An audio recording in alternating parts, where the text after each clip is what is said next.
Tinambangan sa Mandaue City ang isang CPA lawyer na empleyado ng BIR. Isang Chinese national naman ang arestado sa Pampanga dahil sa pagbebenta ng mga substandard na plywood. Ang mga krimen sa probinsya, tinutukan ni Luan Rondina ng GMA Regional TV.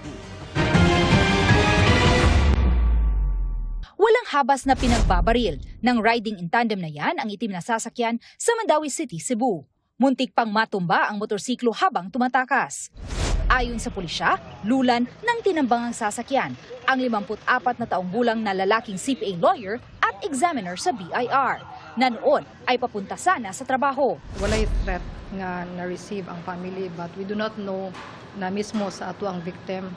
So that's one way na ato sa puli-check ang iyang mga electronic devices kung like, sa iyang cellphone kung napa siya threat. Tinitingnan din kung may kinalaman ang negosyo ng pamilya sa krimen. Bumuo na ng Special Investigation Task Group para sa mabigyang linaw ang krimen. Nakuha sa isang operasyon sa San Simon, Pampanga ang mahigit 7,000 piraso ng plywood na umano'y substandard. Ayon sa mga otoridad, walang clearance mula sa DTI Bureau of Philippine Standards ang mga plywood na nagkakahalaga ng mahigit sa 6 na milyong piso. Inaresto ang isang Chinese national na inabutang nagbibenta ng plywood at iba pang construction materials.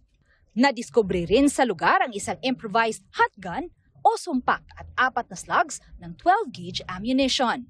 Para sa GMA Integrated News, Luan Mirondina, nakatutok 24 oras. Nanlaki ang mga mata ng isang vlogger sa Batangas nang makita sa kanilang bakura ng maliliit na daga na may tila mahahabang nguso. Daga nga ba ang mga ito, Kuya Kim? Ano na? Maganda po yan na pet. Tingnan yung itsura niya, kakaiba. Sa vlog na ito ni Glenn, pinasilip niya sa kanyang mga follower. Ang nakita niya habang naglilinis sa kanilang bakuran sa Bawan, Batangas. Tila maliit na mga daga. Naglilinis po ako ng likod. Parang may gumagalaw na kakaiba. Na ang liit. Nung una, 2 lang sila. Pero nung nagbuklat pa kami, naging 4. Parang magkakamag-anak. Pero kanya raw pinagtataka. Buhay na buhay. First time ko makakita ng ganung daga na maliit tapos mahaba yung usos na itapon ko yung sako.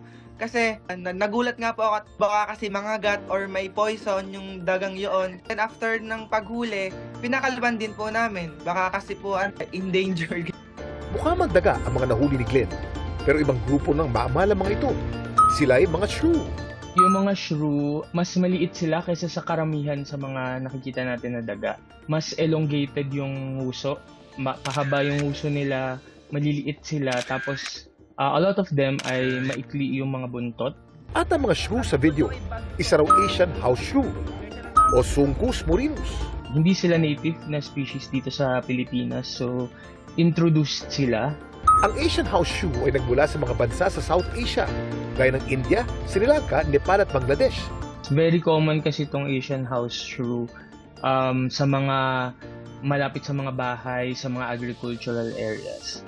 Malaki man o maliit ang hayop, laging tandaan, may papel itong ginagampanan sa ating kalikasan. Ito po si Kuya Kim at sagot ko kayo, 24 oras.